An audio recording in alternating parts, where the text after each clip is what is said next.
ఇప్పుడు మనం 2024వ సంవత్సరం ద్వాదశ రాశుల్లో 3వ రాశి మిథున రాశి వారి జ్యోతిష్యం చూస్తున్నామండి.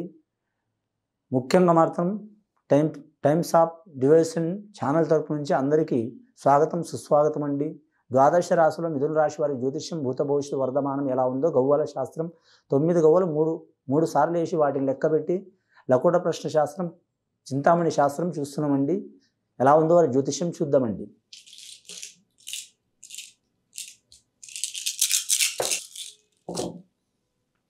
గురు మహారదశ 3 గవ్వలు పడ్డాయండి. వారి జాతకానికి చూడాలంటే మాత్రం చాలా వరకు మాత్రం శుభయోగం ఉందండి. ముఖ్యంగా మాత్రం త్రిమూర్తులు శివుడు, విష్ణువు, బ్రహ్మ చాలా వరకు శుభయోగం ఉంటుంది. అలాగే లక్ష్మీదేవత, పార్వతీమాత, సరస్వతి దేవత యోగ బలం ఉంటుంది వారి జాతక బలానికి. గురువుడు అధిక బలం ఉంది కాబట్టి వారి జాతకానికి ముఖ్యంగా రాజకీయ నాయకులకు తిరుగు ఉండదు. పట్టిందల్లా బంగారం ఉంటుంది. వీరు చిక్కరు దొరకరు, ఒకరికి అర్థం కారు, ఎప్పుడు ఎలా ఉంటారు ఎవరికి తెలియదు. మొండి పట్టుదల ఎక్కువ ఉంటుంది. వీరికి అదృష్టయోగం అంతే ఉంటుంది. అలాగే మాత్రం వీరికి ఎక్కడ పోయినా ఏదో ఒక విరోధం, చిక్కులు, చికాకులు వస్తాయండి మిథున రాశి వారికి. అంటే ఈ ఇయర్సే కాదు, వారి జ్యోతిష బలమే అలా ఉంటుంది. అందరికని కాదు, మృగశిర నక్షత్రం వారికి ఇబ్బందులు వచ్చే అవకాశాలు ఉన్నాయి. అందులో ఆర్ద్ర నక్షత్రం అంటే పరమశివుడు, పరమేశ్వరుడు జన్మించిన నక్షత్రం వారికి చాలా వరకు శుభయోగాలు ఉంటాయండి. లక్కీ నెంబర్ 9 వస్తుంది, వీరికి 5 వస్తుంది. వీరి జాతకానికి మాత్రం ముఖ్యంగా ఈ 3 గవ్వలు పడ్డాయంటే మాత్రం బృహస్పతి గవ్వలండి, అంటే గురుగ్రహ గవ్వలు. కానీ మాత్రం ఈ గురుగ్రహ గవ్వలు మాత్రం చాలా వరకు మాత్రం సంతానకారకుడు, వివాహకారకుడు, కుటుంబకారకుడు, విద్యాకారకుడు, బుద్ధికారకుడు, ఉద్యోగకారకుడు, వ్యాపారంలో కూడా కలిసి వస్తుంది, రాజకీయ రంగంలో కూడా కలిసి వస్తుంది. ఏ పని చేసినా మాత్రం చాలా వరకు శుభయోగం అవుతుందండి. రెండవసారి గవ్వలు వేసి చూద్దాం. రెండవసారి గవ్వలు వేస్తే 5 గవ్వలు పడ్డాయండి. లక్ష్య సంఖ్య వీరి జాతక బలానికి. కానీ ముఖ్యంగా స్త్రీలకు ఇబ్బందులు వచ్చే అవకాశం ఉంది. వివాహం కాని వారికి మాత్రం కొన్ని ఇబ్బందులు వస్తాయండి. సంతానం లేని వారికి కూడా మాత్రం ఇబ్బంది వస్తుంది. వివాహం అయిన తర్వాత భార్య భర్తలతో వాదోపతాలు కలిగే అవకాశం ఉంది. ఒకరి మనసులో ఒకరు ఉండదు, ఒకరి మాట ఒకరికి నచ్చదు, వారి మాట వీరికి నచ్చదు, వీరి మాట వారికి నచ్చదు. వీరిద్దరు బాగుంటే మిగతా వారు వచ్చి ఇబ్బందులు పెట్టే అవకాశాలు ఉంటాయండి. చాలా జాగ్రత్తగా పాటించాలి. శ్రీ వెంకటేశ్వర నామ దర్శనం చేయడం చాలా మంచిది. తిరుపతి వెంకటేశ్వర స్వామి దర్శనం చేయాలండి.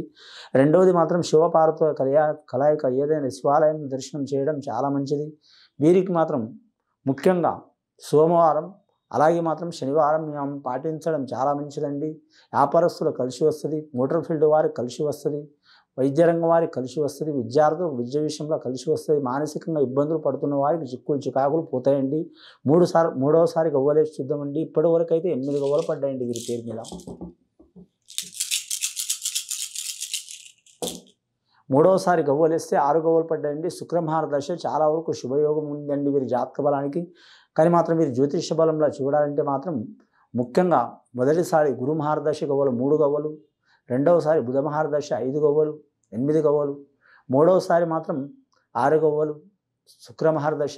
మొత్తం గవ్వలు కలిపితే 14 గవ్వలు పడ్డాయండి. 14 గవ్వలు అంటే ఒకటి రవి మహారదశ శుభయోగం ఉందండి. రెండవది రాహు మహారదశ శుభ అశుభయోగం సరి సమానం ఉంటుందండి. వీరికి ఐదవ సంఖ్య కలిసి వస్తుందండి. చాలా వరకు మాత్రం అనుకున్నది సాధించే అవకాశం ఉంది. వీరి చేతులారా వీరి జీవితం నష్టం చేసుకోవాల్సిందే తప్ప ఎవరు వీరికి మాత్రం హాని తలపెట్టే యోగం అయితే లేదండి.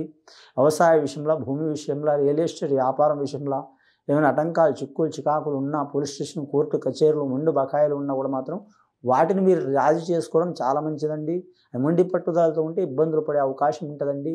ఇది విని చూసి ఆచరించే వారికి ఖచ్చితంగా వారు నమ్మే దేవుడిని కావచ్చు, కులదేవతని కావచ్చు, కులదేవుడిని కావచ్చు, లేదా వెంకటేశ్వర స్వామి దర్శనం కావచ్చు, లేదా శివపార్వతులని దర్శనం చేయడం కావచ్చు, చాలా వరకు శుభయోగాలు కలుగుతాయండి. ఇది విని చూసి ఆచరించే వారికి గొప్ప ఫలితాలు కలుగుతాయండి.